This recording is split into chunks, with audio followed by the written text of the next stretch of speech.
Good morning and welcome to the BlackUSA.News morning show. My name is Donnie Glover, and we're joined today by Dr. Michael LeNoir and Monique LeNoir, and they're going to speak with us about African American wellness and the African American Wellness Project. Good morning, Doc. Good morning, Monique. Good morning. Good morning, Mr. Glover. So who do I go to first? I mean, Monique's, she seems like the boss, but your title says you're the boss. Well, no, we're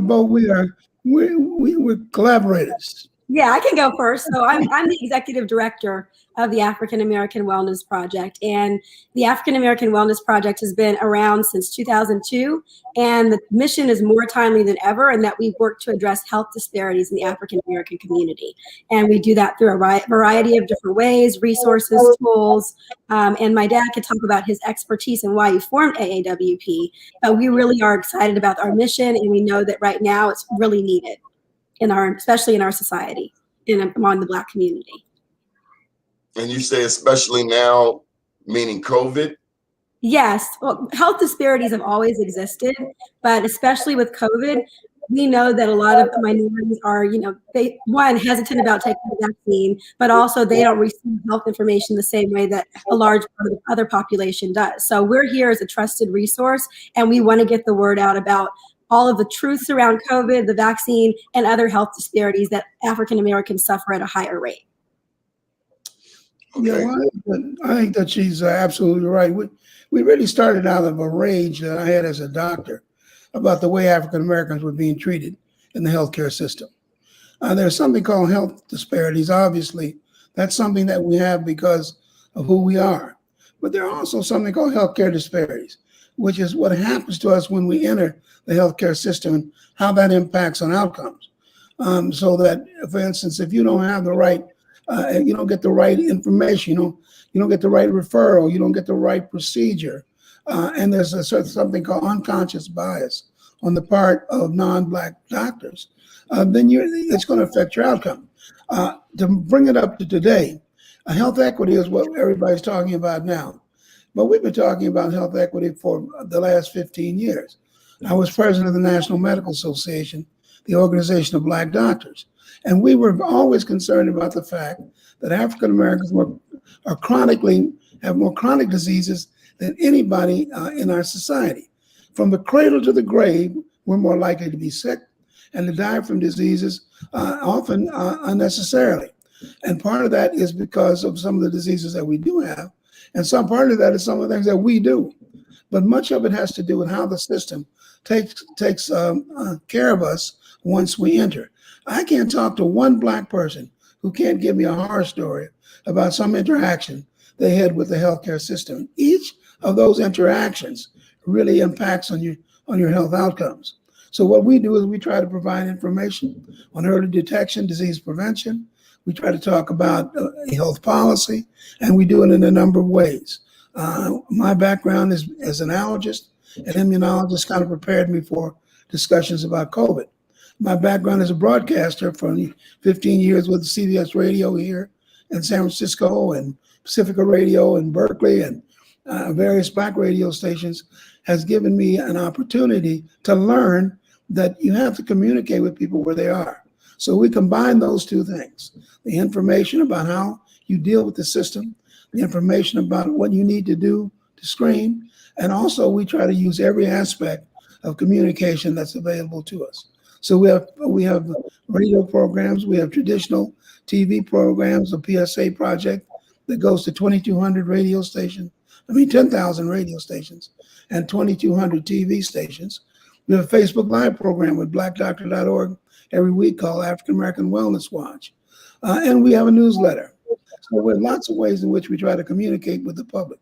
But our issue is to get you ready to deal with a system that's often unkind to African Americans. And I say on almost every interview that if we got as angry at a healthcare system, which is unequal in quality and treats us like that, as we do when someone cuts in front of us in the Safeway line, we wouldn't have this problem. Wow, where do we start? Okay, so you're out in San Francisco? Yes. Oakland. Wait. Oakland. I'm in Oakland. Okay, because you know what came to mind as you mentioned San Francisco was William Leedsdorf. Uh, I'm a Black history junkie. William uh, Leedsdorf was one of the first Black millionaires. oh yeah, And well, yeah, yeah. There are several in that area. There are at least 3 or 4 venture capitals. Historically famous Black venture capitals in the San Francisco Bay Area. right. Okay. So, you know, as you were talking about health disparities, so many things came to mind. There's a book out, I believe it's called Medical Apartheid. Right. And it was one of the first books that I came across to detail some of the challenges that African Americans, Black folks face with the healthcare system. But when Monique first started, she alluded to COVID, and you know, there is I think there are at least 2 or 3 perceptions in the Black community. Mine was kind of like wait and see, because no, I don't trust the system that gave us syphilis with Tuskegee. I don't trust the system that sterilized a ton of Black women in North Carolina. I don't trust the system that suggested Margaret Sanger is the health and wellness doctor for Black people to be following when it comes to babies. Well, I just don't trust. yeah, that's all valid. I mean, and even today, African American women perinatal mortality rates are ridiculously high for a number of situations. But there's some fundamental differences here. One is in Tuskegee, they didn't treat us. They gave us something that didn't treat us. Secondly, we in those other instances, we were alone as an ethnic group. I think when we set up these shot stations here in the Bay Area, and you went to Black neighborhoods, all you saw was white people. And so consequently, a lot of other people are getting the vaccine. But that's no reason to make a decision like that. I think the decision has to make, we have to start and move up to where we are now in relationship to where we started 20 years ago. When the pandemic was announced, Black doctors, we knew there was going to be a trouble in the African American community because African Americans were the first responders. I mean, when they talk about first responders, they give out all this information on nurses and doctors, and they should, and we applaud their efforts. We're trying to save people under these circumstances. But the early responders, what Jesse Jackson used to call the early bus responders, people drove the buses, worked in the drugstores, worked in the nursing homes, janitors. They were the first ones to encounter this virus before anybody knew what it was going to do. So that's one of the reasons. The second reason is when it got to us as a community, we are less healthy than other communities for every single chronic disease. And the virus loves an unhealthy person. And so that was another reason. But as you started to look at it, several questions came up. In my own mind, the first question is, how did they get the vaccine so quickly? As an immunologist, I can tell you they've been working on coronaviruses for the last 50 years. And it's almost like if you look at various trees in the same family, they may be different in the branches, but they're the same in the trunk. So if you've been working on bringing the trunk down, which they have for SARS and other coronaviruses, it doesn't take long to make a vaccine that deals with the specific leaves. That I already have the trunk together, but to bring the leaf to make it different, a little bit more idiosyncratic so that it affects a particular virus is not that hard. So that's the first thing. The second thing is the FDA process was followed. The problem with the FDA process, having done research myself, is that the process is too slow. I mean, they take a long time to get back to you. They take a long time to approve protocols. I mean, all of the same things that they did for this vaccine, they could probably do for every drug. But they mess around so long that sometimes you forget the drug you were doing research on. So that didn't happen this time. And there were a representative number of people around the world who had gotten this vaccine. And that meant that I think they had more than the representative numbers of people, of all ethnic groups, to look at this vaccine.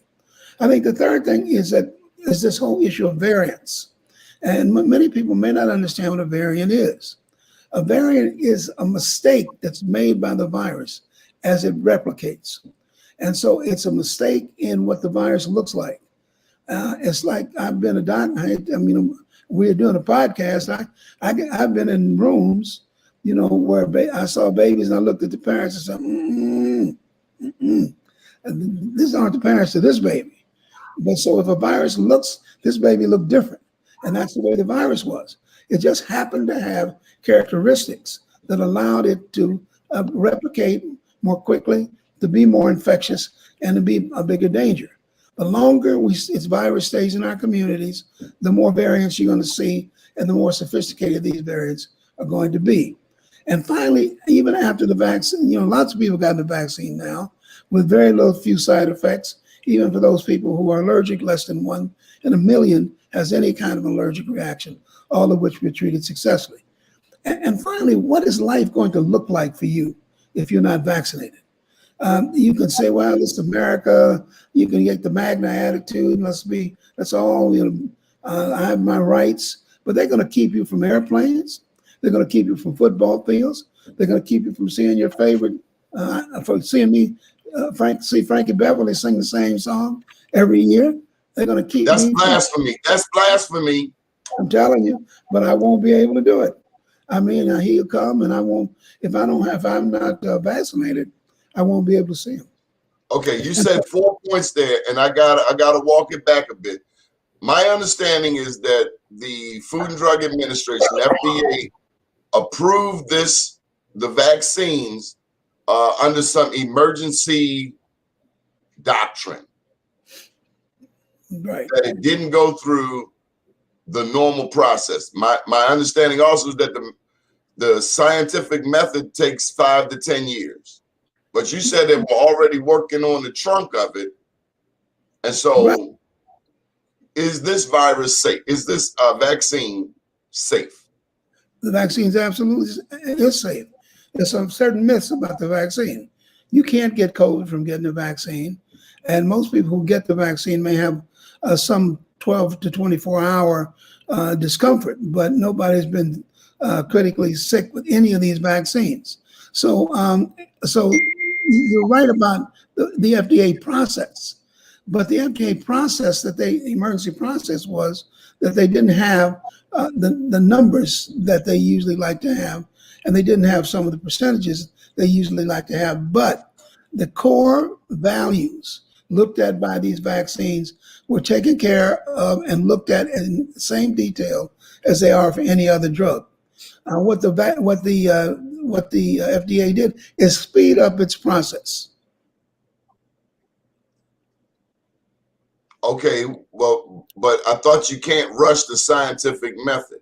No, that's not. The scientific method all the science had already been done. Okay. What was left was to see if the vaccine worked or not, and if there were side effects from the vaccine. So the science was done the way science is done. I mean, you can't rush science. But we were guinea pigs. Well, no, let's look at it. There are 4 phases when you do a research project. First, you have to demonstrate it works in animals. Then you have to work out, the details of the study on a few people. Then you do a large study, and then people analyze the large study, and then you reach out to people. So by the time you get the vaccine, got this vaccine, probably almost 1 million people had already had. By the time they released the vaccine to the public. I only got scheduled recently, Doc. I knew you were coming, and I felt a little more comfortable. And this is breaking news right here on BlackUSA.News. Right. I got scheduled. Well, see, here's the thing. By the time you got the vaccine, even the first people who got it in January, it had already been given to almost 500,000 people around the world. So that's part of the research process. Before they approved it, it had to be shown that it was safe and effective in almost 500,000 to 1 million people around the world. So by the time it was released, that phase had already been done. You're the 4th phase. You're in phase 4 now. You're working on phase 5. You're waiting to see what happens to everybody else. Right. So you're in the 5th phase. The average person doesn't know this. We know white America, their institutional racism. Right. We know Tuskegee, North Carolina, and Margaret Sanger. That's what we know about them. So they have a negative credit rating in the Black community. Yeah, well, Their credit score is not even registered. It's so low. yeah, well, I think it's 8% of the African American community has been vaccinated. There have been 11 million people who have both had one shot. 6 million people are fully vaccinated. Only 8% of those are African American. It looks like in some areas, though, that is changing because people were waiting. But you're right to be suspicious. But what you have to do is to look at the information and compare it to those other situations. First of all, in one of the situations, they were not giving us medicine. That's what happened in Tuskegee. In some of these other situations, they were uniquely done, experimented on us, just us. But now you can see everybody's getting the vaccine. It's gone through a process. There's almost nobody's seen any major groups of side effects from it. And so consequently, I think you're in what we call a phase 5, because phase 1 is the rat, mice, and all of that. Phase 2 is calling out the science. Phase 3 is worldwide studies. Phase 4 is releasing to the public. And phase 5 is waiting for you to get the vaccine because you're looking to see what the general public is having. And that's fine. As a doctor, I want to be clear from our philosophy at the African American Wellness Project. We do not criticize or patronize people who choose not to get the shot. I mean, if they don't want to get it, I understand. I trust the judgment of African Americans. My only plea is to make sure you've got all the information that you need before you make that decision, because it can be a life and death decision. That's step 1. The second process is if you are not getting the vaccine, you make sure your uncle, your aunt, your grandmother, your grandfather, your father and mother get the vaccine if they're over 65, because their risks are much greater than yours. And you can sit there unvaccinated and maybe nothing will happen to you.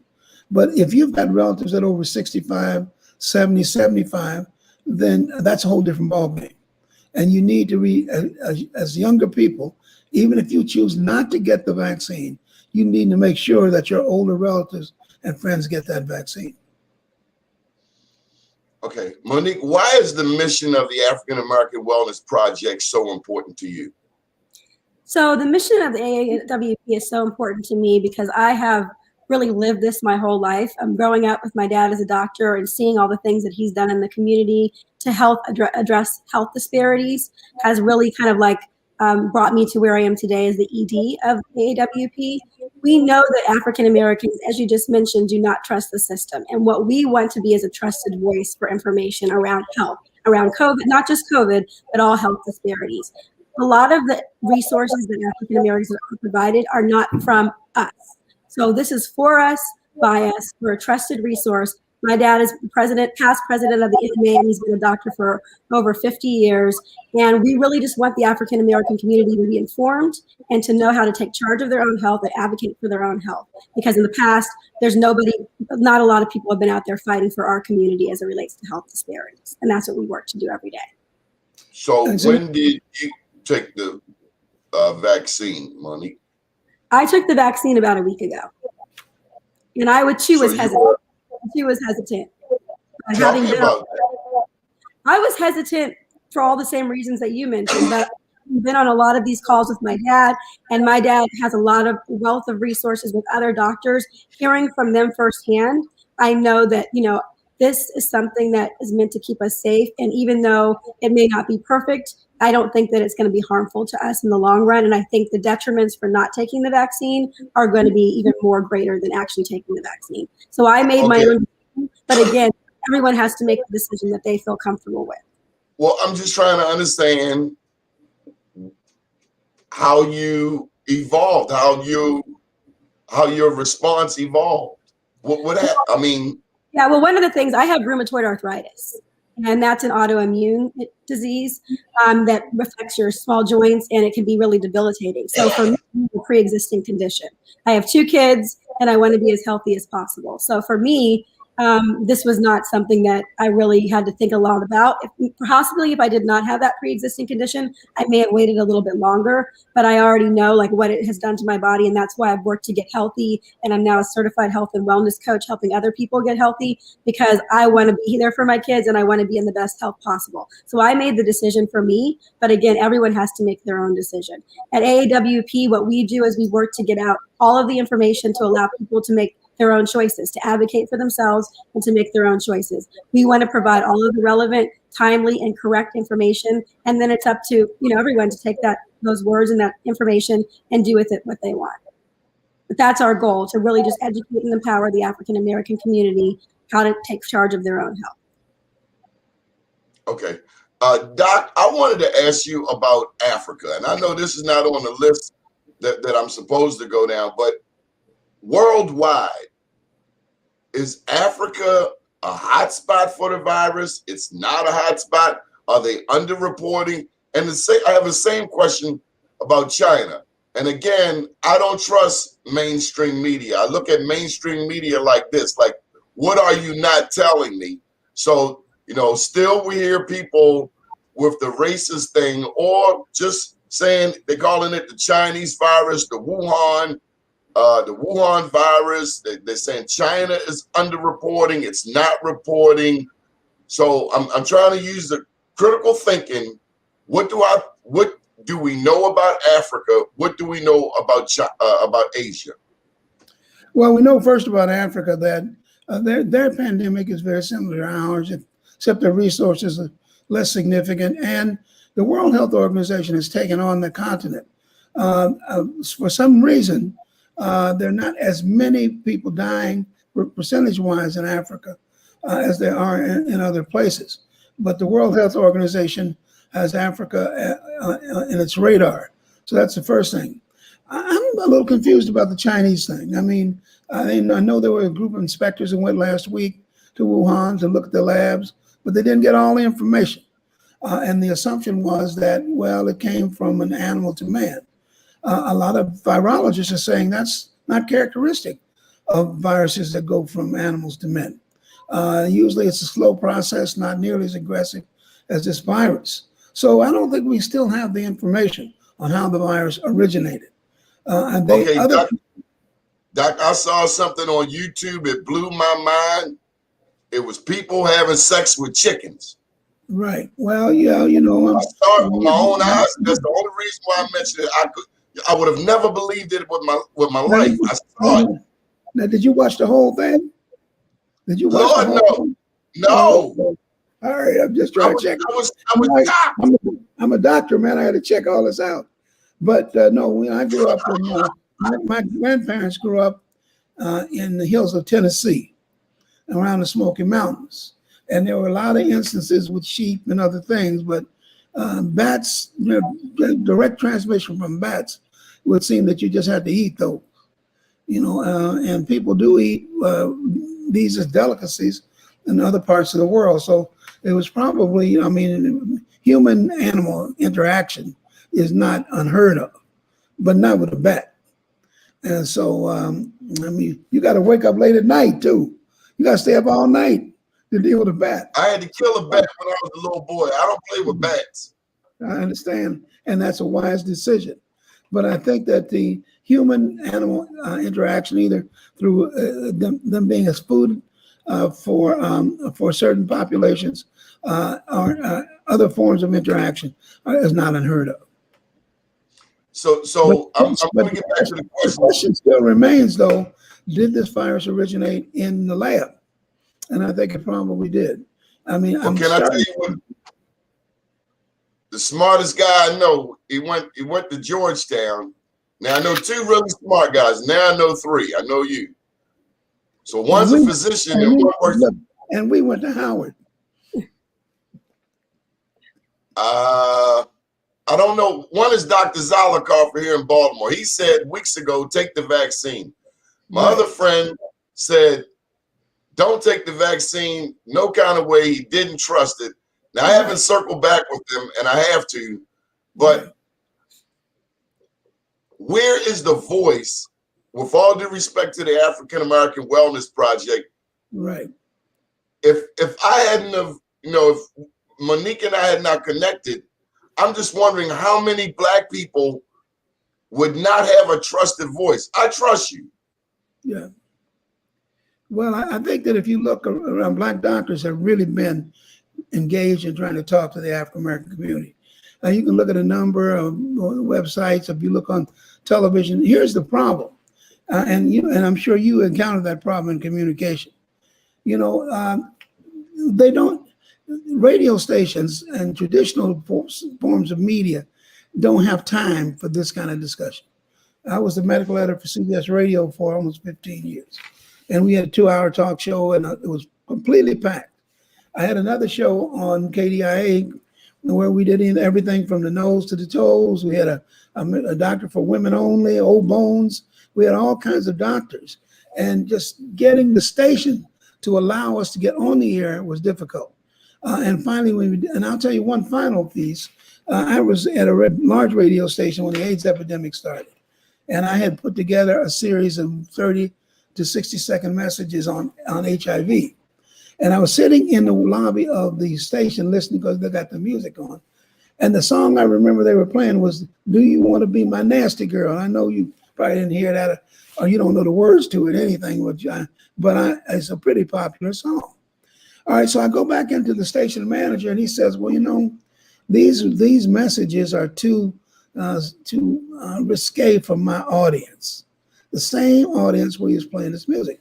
So the outlets where African Americans get their information don't take their health information as a priority. Now we're hot right now because of George Floyd. So everybody wants to talk about health equity now. But I bet if you go into a crowd before this last week and ask who George Floyd was, they've forgotten. And I hate to tell it, I hate to mention it, but we back to where we were, and we're not as hot as we were during that summer where everybody wanted to do everything about health equity. And so consequently, we have to make a concerted effort to work with people like you who are out there communicating with blackdoctor.org. The National Medical Association has its own task force, has been around the country. I mean, we're doing it, we're talking about it. I think it just depends upon where you get your information. And if most people are getting it like for social media, you know what that means. I have a series of messages that I put on social media that I had to either design or have produced. All right, if I put them on Facebook, if I take my shirt off and pick up my grandson and go on Facebook, I'm gonna get 600 hits. But if I put a health message out there, I may get 14 or 15. I mean, so I think it's what the priorities are, what methods of communication are, and some people don't want to hear. And then there's a group of people who are afraid to get any kind of shot. We haven't talked about them, but I think that we Black doctors, I know Black doctors have en masse been out trying to get this message across, and we are still out there because our percentages are so poor. And I can guarantee you, and this has been my experience, your friend who doesn't want the vaccine will be okay until he thinks he's got COVID, and he won't be able to get a vaccine fast enough. I've seen it happen. People talk about, well, I don't want a doctor, and then they get chest pain and heart attack, and you can't get them to the hospital quick enough. And get off liquor, biloba, and garlic, and they go in and get some mainstream treatment. And so I think that you have to challenge. Oh, we gotta get that again. You said some liquor and some garlic. Right, well, that's right. That's I mean, well, my father, since we podcasting or we're on StreamYard, my father said when I went into allergy, he said, Black people don't have allergy, they just drink and go to church. And so many people will get these theories and they're allowed to keep them. Let's go to vaccines, for instance, because that's where it all starts. African Americans have lagged with the traditional vaccines for years. The polio vaccine is 50 years old with a safety record and an effective record of almost 100%. Yet the last case. That's the one that leaves the little circle on your arm, right? And that's the smallpox. That's the smallpox. Oh, that's smallpox. Okay. Yeah, but the polio vaccine been around a long time. And Black people never got it in the same percentages. And when polio outbreaks took place, they got a number of the Black communities would get these polio, pertussis. The other thing, And so you talk to family, well, I'm not getting it because, I've read somewhere and I heard a song, or, they did something inside. Somebody spoke to me in tongues in the church, and I'm not going to get it. And they were able to get away with it. Why were they able to get away with it, Mr. Glover? Because everybody else was vaccinated. And so they knew they could walk outside and they're not likely to encounter polio or pertussis or, hepatitis A, because most people were vaccinated. That is not the case with this virus. We're just getting vaccinated. And so consequently, when you go out with your theory, you go out with your life in your hands. And I hear again, I'm not trying to be patronizing. I'm not trying to scare people. I'm just being real. That if you go out without that vaccine and into any large gathering, you are taking your life in your hands. Well, that's just it. I don't want to be around nobody no way. Yeah, well, that was a joke. Yeah, no, but look, here's what the pandemic has done. It's allowed you to get rid of a lot of those people in your life you didn't want around anyway. I mean, because you had to shelter at home, couldn't see them. They invite you to dinner, you couldn't go. Your wife's friends, I'm from the old school. My parents said, don't bring nobody in this house. That was old school. Yeah, that's old school now, but at least a year of staying at home, you could get rid of all those people you didn't like. And you don't have to get re-engaged when you come back out. But if you don't have that vaccine, then it's not like not taking the polio vaccine, not taking the pertussis, or the smallpox shot, or even some of the pneumococcal and all of there may be 15 now that you can get, because everybody out there is vaccinated. So you can walk around unvaccinated, and you're not really a threat to get it. So you're not a threat to anybody else. But that's not true. Only about 10% of this country, maybe 6% of this country, I think it may be 10 now, is vaccinated. Monique, I know you got a lot to say. Come on, Monique. Oh, well, I wanted to add a couple things.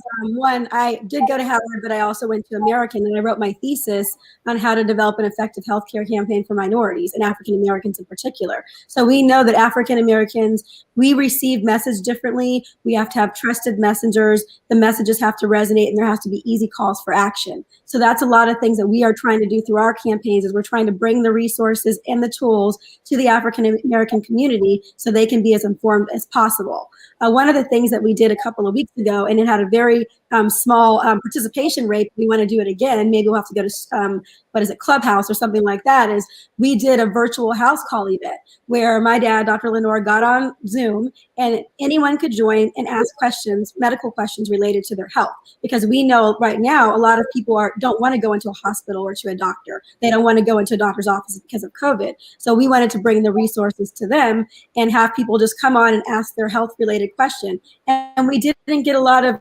participation, not surprised. But again, this is something that we know in the African American community, people do ignore. We ignore our illnesses. I did the same thing. When I had my arthritis, I just kept going and going and going until I was on crutches and I couldn't walk.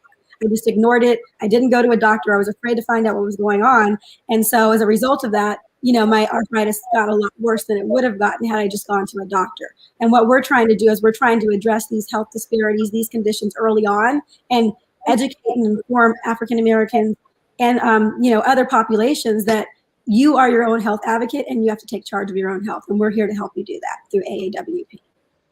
So, Doc, if we don't take the vaccine, will the military get involved? Will I not be able to travel to other states, to other countries? Is this ID that comes with taking the vaccine going to be something that could divide this country like civil war? Well, I'll say this to you. I heard the president say that the government's not going to do it. I mean, the government's not going to do it. He said, you're going to get ready, you want to go, see your favorite artist, you want to go listen to a little jazz, you go to a little jazz club, the jazz owner said, let me see your vaccine card. And there's nothing you can do. I mean, that's a private business. They have the right to set up whatever criteria they want. I mean, so it's been demonstrated that, if they don't want you there, if the Warriors, the Golden State Warriors say that we can't come into the Coliseum without us seeing your vaccination card. You can't go. I mean, it's not going to be a matter of government doing anything. The president already said they're not going to do that. If the airlines say you can't get on my airplane without a vaccine, okay, hey, that's going to be it. You know what I mean? And you won't be able to get on their airline. You may be getting on other airlines, but eventually, or if colleges, like Rutgers said, you can't come back to college unless you've been vaccinated. So it's not going to be the federal government that does this. Everybody wants to point to the federal government. It's going to be places that you want to go, and if you don't have that vaccination card, they may not let you in. Well, Doc, I wanted to tell you that you seem to be a very blessed man. I have a daughter, and if she would help me 1/20th of the way that Monique helps you, I'd be a happy man. But on that note, what is next for you as executive director, Monique? So we are actually in the process of developing various health initiatives. We already have a few health initiatives for seniors and for students, and we really just want to inform the African American community as much as possible about what we're trying to do to help everyone, especially minorities, advocate for their own health. So what's next for us is we are going to be having a series of webinars. We have a weekly Facebook Live that's streamed on our African American Wellness page on Facebook. We do that every Wednesday night at 9 p.m. Eastern, 6 p.m. Central Standard Time on various health-related topics. We also have a podcast, Black Doctor Speak, and African American Wellness Watch. And I can, share this information with you, and you can share it out to everyone watching today. But please tune into those programs because we have experts in all of these different medical fields talking about these specific health conditions that affect minorities at a much higher rate. So really what we're trying to do is use all of our digital tools and resources, go to our website, www.aawellnessproject.org, to see all of the tools and resources we have available, and just trying to get the word out to all the minority population about how so many conditions can be controlled and avoided and how they can advocate for their own health, especially as it relates to going to the doctor. Another thing that we're working on is a toolkit for consumers to be able to take with them when they go to the doctor, to advocate for themselves and ask the right questions and know how to pick a doctor and how to get the best health care possible. So we have a lot of things in the works. I've only been executive director for 6 months now. So in this past time, we've really been spearheading a lot of things related to COVID and the vaccine, but these conditions have existed for years and they're not going away. And we know that if we don't do something about it at AAWP, no one else is. This organization is for us, by us, and we are a trusted resource, and we encourage all of you to tune into our programs, to our podcast, to our Facebook Lives, and to our website to get all of the best information possible so you can take charge of your own health. I have another question. Let me just say this. I have 4 daughters and 3 granddaughters. So, and each one has similar quality abilities. And each one is tough to... You got to, that period from 14 to 18. I had a single parent for several years in our teenage years. He had 4 daughters. So, yeah, that's a lot. So I have a lot more to learn. But here's a question for you, Monique. Your dad has implored your help, but, after you, there's this IG generation. They speak a language that you don't speak.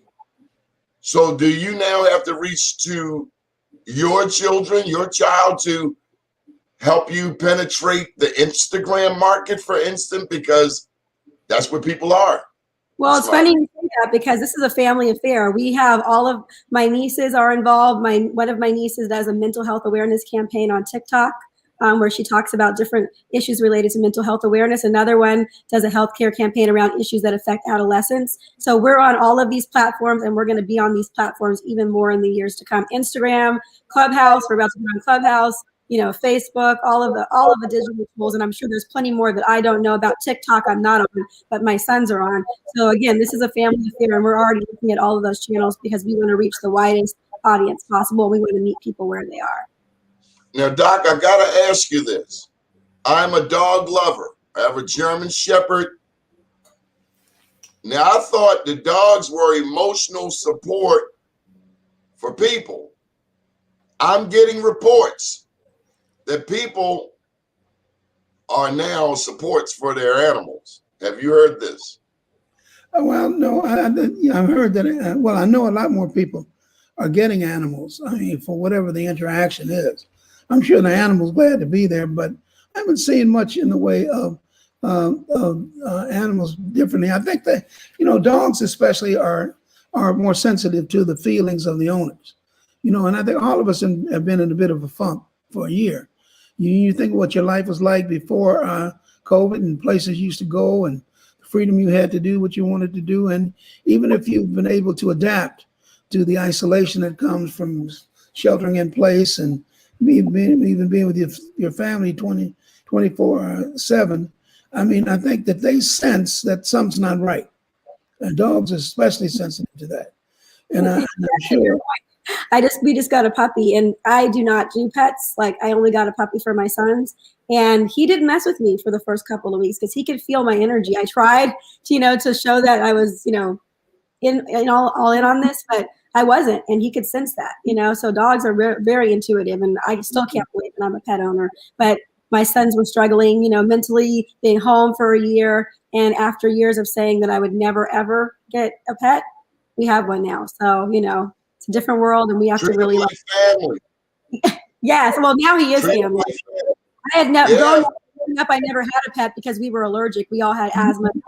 So my two granddaughters have a German Shepherd that they got about 6 months. Smart, wise choice. We have a dog that's hypoallergenic. He's a golden doodle. So, because one of my sons has severe allergies and asthma. So Doc, what happened, Mr. Glover? When I grew up, it was just about 5 dogs. 5 different dogs. Cocker Spaniel, the German Shepherd, a boxer. I mean, now you got a dog looks, and what I have noticed though, and we know how significant it is, that if you look at people and you look at their dogs, a lot of times their dogs look just like them.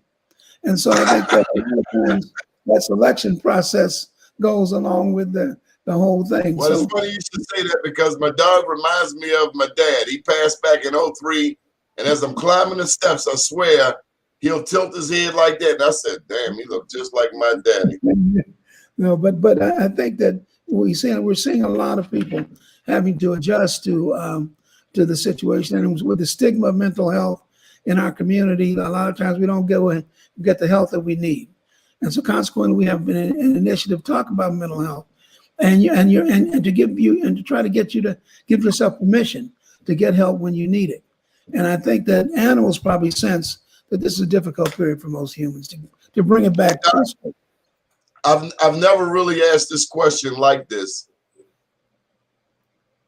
but when you think of all that Black people have gone through in this country, from the Indians and indigenous peoples to our interaction with the Europeans, to slavery, to Jim Crow, to George Floyd.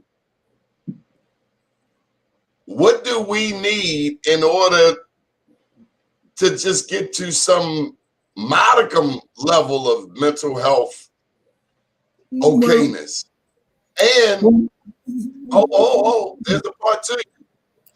If you give me all of this regimen of treatment, will it matter if you don't give it to the Trumpsters?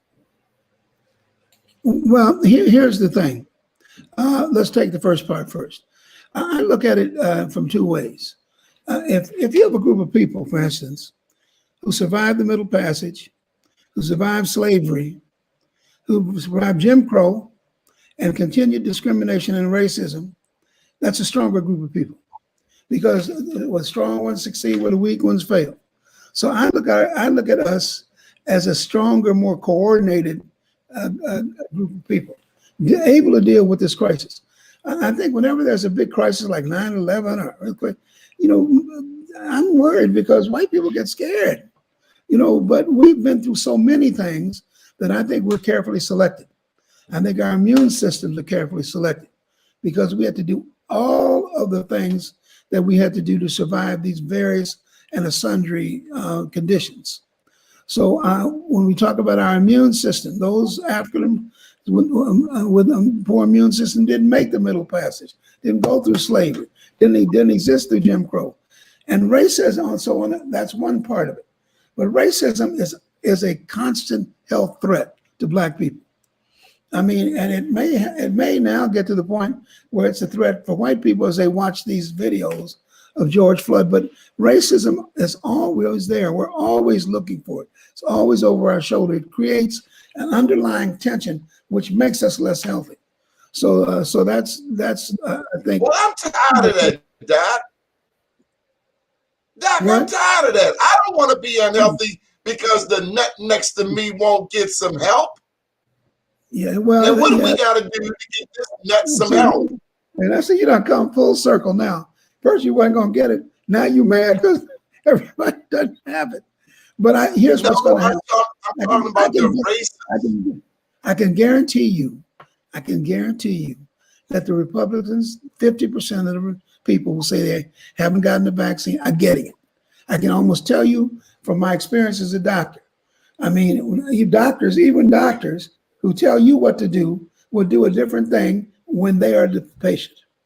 I mean, and I can almost guarantee you that they say, oh, I'm not going to get it, but I can guarantee you they're getting it. And as more and more people get it and it becomes more and more available, I don't think you have to worry about them. I mean, and I think we as African Americans are going to be them getting mental health treatment. Oh, but look, there is what is, man. There is what ought to be. I just don't see it happening in my lifetime. Isn't there something wrong with somebody that scales a wall, that breaks into a Capitol building, that wants to lynch the vice president? There's something wrong with that's not normal. And if we did it, we'd have been shot dead like roaches. Well, I think what you have to look at, if we get philosophical in that particular spirit, I think you have to look at democracy being an aberration. Most countries don't have democracies. Most countries have the very rich and the very poor, and they're run by very few people who make all the decisions. And so consequently, you're right in the sense that, you know, there ought to be some way to do this. But I think when you look at the people that follow somebody like Trump, I mean, history is replete with people following a strong man like that, con men. And in point of fact, that may be the rule rather than the exception. You think about how many true democracies there are around the world and how long they've lasted. And so we've lasted over 200 years. But what you see is you see a threat to the democratic process and you see a threat to democracy. I think we succeeded this time because we were able to get Biden and those two Georgia senators. But we were very close to an autocracy. Well, see, that's what I want. This is the last question that I have off key. Monique said that we are a minority, or she was talking about us in this country. But worldwide, we're not a minority. They the minority. Yeah, but here's the question I would ask you. You know, if you look at the way things are set up, we're a tribal group. Human beings are a tribal group. We can't always count on people of color to be our allies. We can't always count on people of color to help us. I mean, you look at some of the ways in which we went into slavery was us selling us. If you look at violence in any community, Asian community, African-American community, it's us killing us. And so consequently, I mean, to get us all together is a noble ambition. But for them to sit and that what you mentioned, that very reason is why the racism is so thick here, is that the average the average Caucasian is concerned about the fact that this country is about to become multicultural. And so what they're trying to do, Trump is the last white man standing. I mean, so they're concerned, even those that support us are concerned about the fact that this country is becoming more multicultural. And it threatens them. And then when they're threatened, when your tribe is threatened, you know, you may not agree with all the members of the tribe, but you usually siphon on back to the tribe. So I don't see us changing very much. I don't see them changing very much, though. Doc, they've been threatened. They threaten just because we look good. They talk about our skin complexion and then they want to get tan. They talk about their lips, then they want to get needles in their lips. Everything about me that's beautiful, they want to tell me it's ugly, but yet they emulating it. I mean, so I don't see nobody white. I'm sorry. I don't see nobody white wanting to not be white. I just don't see it. I mean, I remember a Samuel Jackson movie where, but no, I want to go to that. But look, I don't see them wanting to give up the privileged thing that goes along with being white. Doctor, last I checked, we are destroying the world. Now, if we don't put our foot down, now we got to get the vaccine on Mars, and that's just going to be a problem for some black people. Well, but I think here's what I think is going to happen. I mean, at the end of the day, the galaxy's all moving apart. The sun will burn up, the earth will burn up, everything. A black hole will take in everything. I mean, so that there's a finite period for human beings. But to get back to what you're saying, look at how you feel when you just think about it. I mean, why here you are early in the morning, we have the great conversation. I mean, and you're doing this for the public. And yet when you start to think about the racism, think about how much stress that puts on you just for that few minutes. You know what I mean? White people don't have to think like that. They don't have to think like that. Doc, you should see when white people come to my neighborhood and they drive like they don't know where they're going. Oh my God. Road rage. Why don't you know where you're going? And they try to find somebody.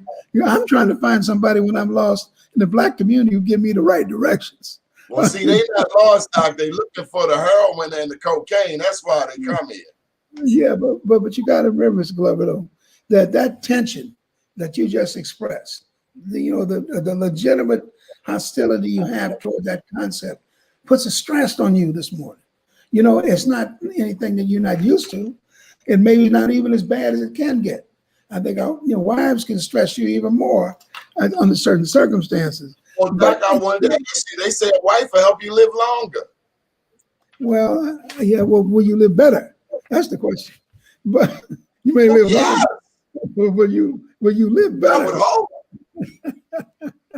But I'm saying to you, that stress just because of the racism you're going to encounter under almost any circumstances puts a strain on you. And it puts a strain on you because in the hospitals, in the medical system, if you go into the racism that's in the system itself, threatens your health.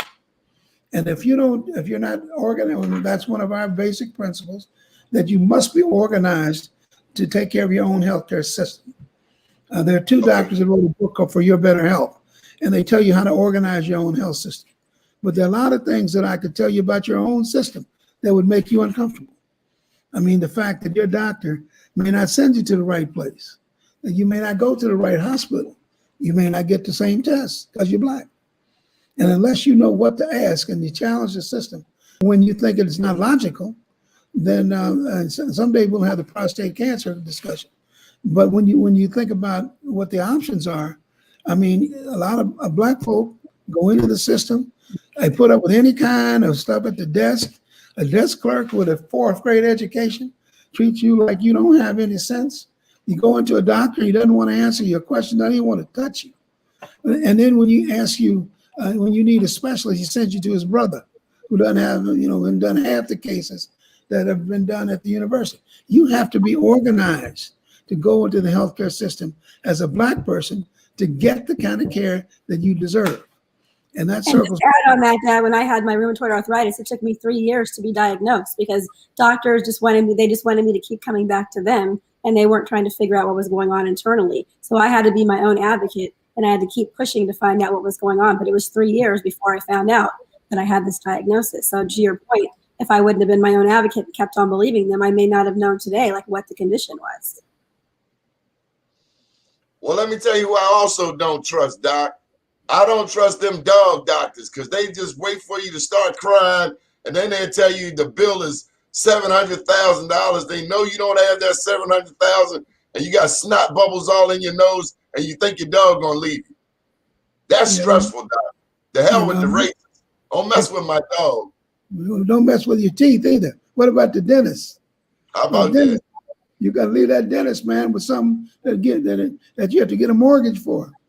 I mean, but you're right about veterinary costs, healthcare costs, and I think people who have animals, it behooves you to take care of them and their health issues as soon as they arrive.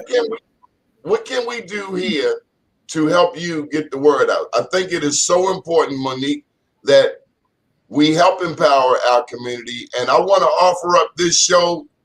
We're on Monday through Friday in the morning and in the evening.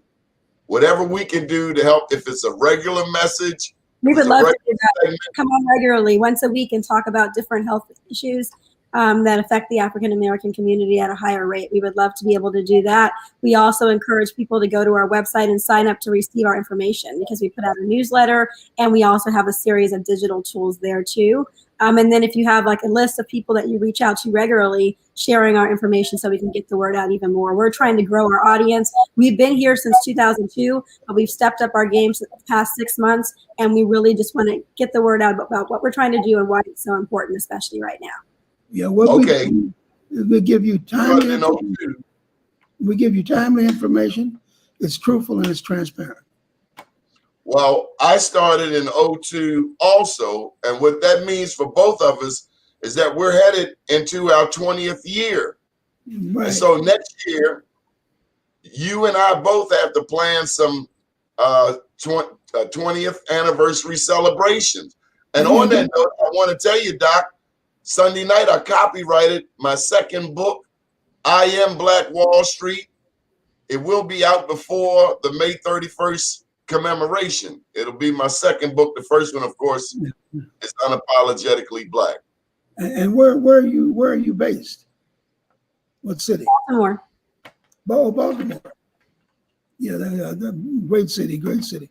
Yeah, but yeah, so we'd be glad to, anytime you've got a health issue, anytime you want to discuss something philosophically from the health side, we'd be glad to join you and your audience. And any opportunity. Too.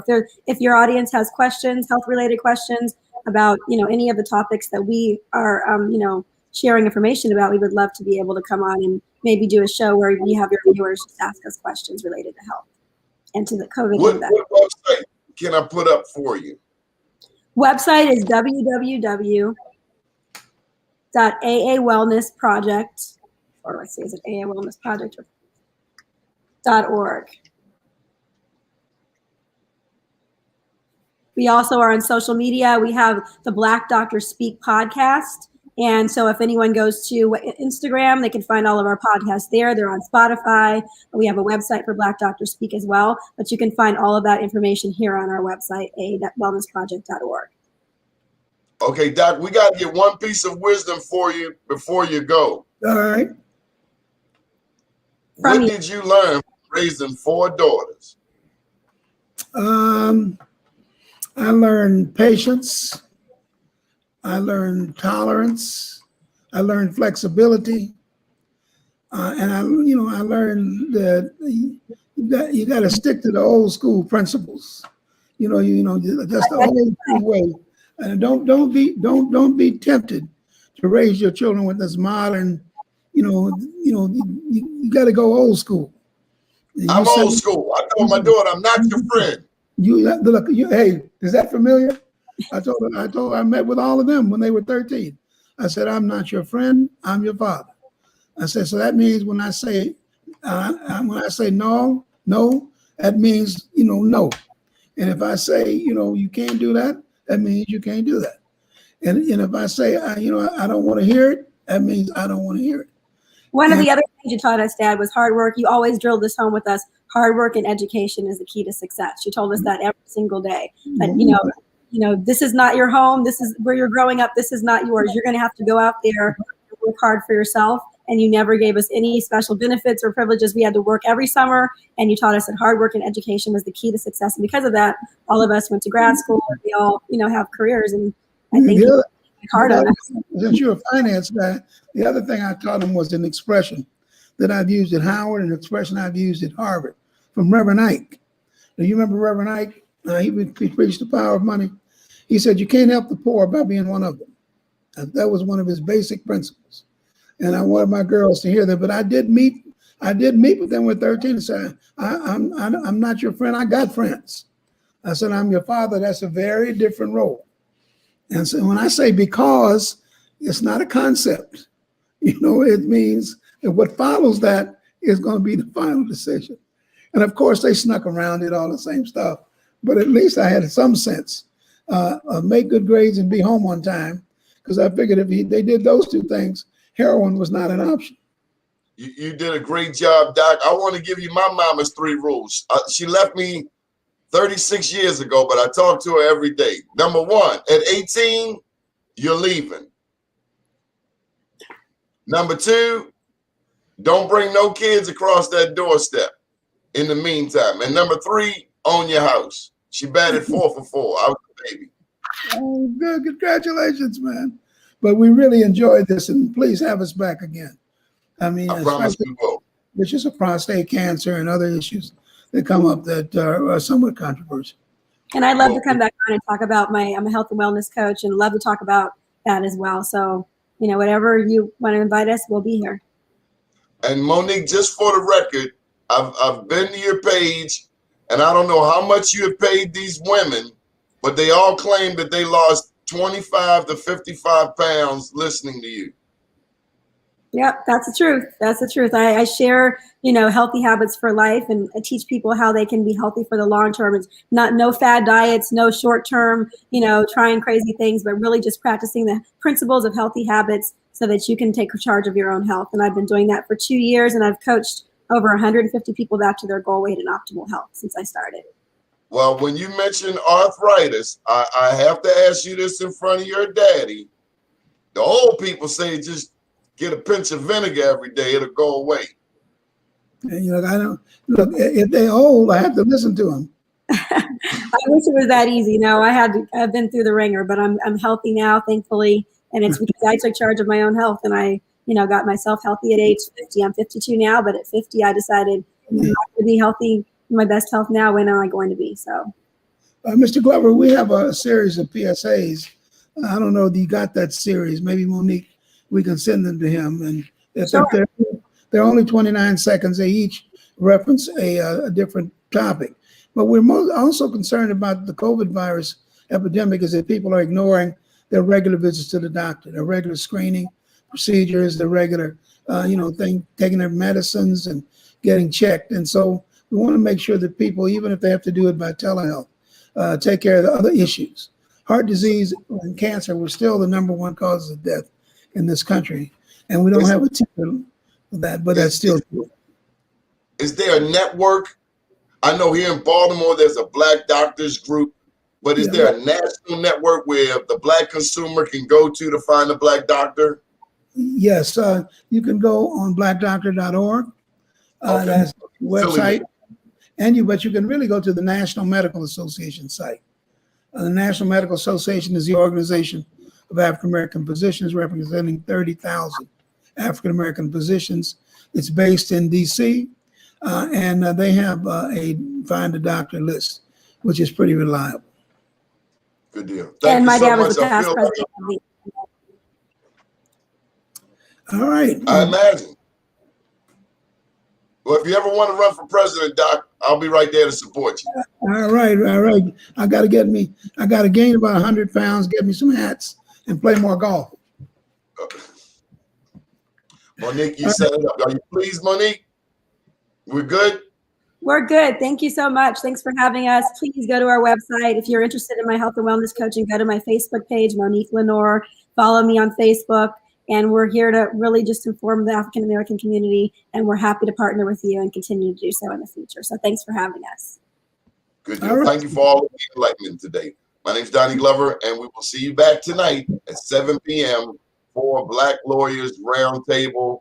Keep watching BlackUSA.News. Have a great day, everyone. Thank you.